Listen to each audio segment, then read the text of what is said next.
L'Institut de la jeunesse et du sport en Polynésie française met en place une formation d'accompagnateur de randonnée en vélo tout-terrain. À ce stage vise les professionnels comme les guides ou les moniteurs de VTT. Ils seront habilités à encadrer toutes sortes d'excursions à vélo. Une formation étendue sur 6 semaines entre théorie et exercice en plein air.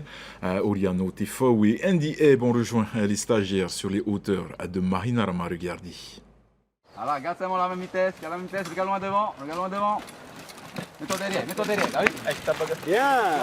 Ici, on travaille la partie technique, comme la descente en vitesse, le freinage ou le franchissement d'obstacles. Objectif, maîtriser les rudiments du VTT pour savoir gérer une descente. Au terme de la formation, les 13 stagiaires devront être capables d'encadrer un groupe de personnes, tous niveaux confondus et en toute sécurité lors d'une randonnée à vélo. Au bout de 6 semaines, ils passeront l'examen pour décrocher leur diplôme professionnel. Allez, accompagne l'arrière. Ils auront une épreuve d'encadrement en pédagogie où ils auront une randonnée à conduire avec un public réel. Ils auront une épreuve sur les connaissances réglementaires et liées à la sécurité, écrite. Une épreuve sur la mécanique, l'entretien, parce que ça fait partie du métier, ils l'ont dans leur formation. Casser une chaîne ou avoir une crevaison pendant qu'on roule, c'est classique. Et une épreuve sur la gestion d'un secours en cas d'accident. Minimum de vitesse pour pouvoir franchir. Comme la plupart des stagiaires, Ilsen Rupea travaille dans le secteur touristique. Il accompagne du public et loue des VAE à Reatea. Cette formation est très importante pour lui. Elle lui permet de maîtriser l'activité dans toute sa variété et approfondir ses connaissances. Moi, j'ai de base une formation d'accompagnement, mais pas spécifique vélo.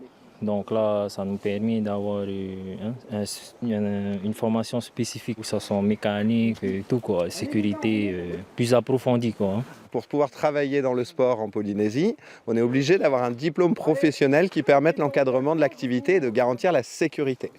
Il y a Jeunesse et Sport qui contrôle justement les professionnels et qui demande et qui leur délivre une carte professionnelle et une autorisation d'exercer. Donc pour pouvoir prendre sa patente, avoir son assurance, il faut avoir cette carte professionnelle. Et donc il faut avoir le diplôme. Allez, on continue.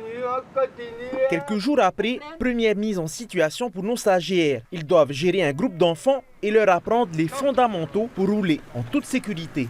Et face à un jeune public, il faut savoir adapter la méthode d'apprentissage. C'est vraiment pas la même chose avec des ados, des petits, des adultes et tout. Il faut vraiment les amener dans des jeux en fait. S'il n'y a pas d'amusement, vous avez vu le truc, ils partent un peu n'importe où et n'importe comment. Ils font un peu ce qu'ils veulent quoi. Allez, on doit pas voir qu'il y a une bosse. Voilà. Dans 2 semaines, ils passeront leur évaluation. Même mode opératoire, ils devront conduire une randonnée en toute sécurité.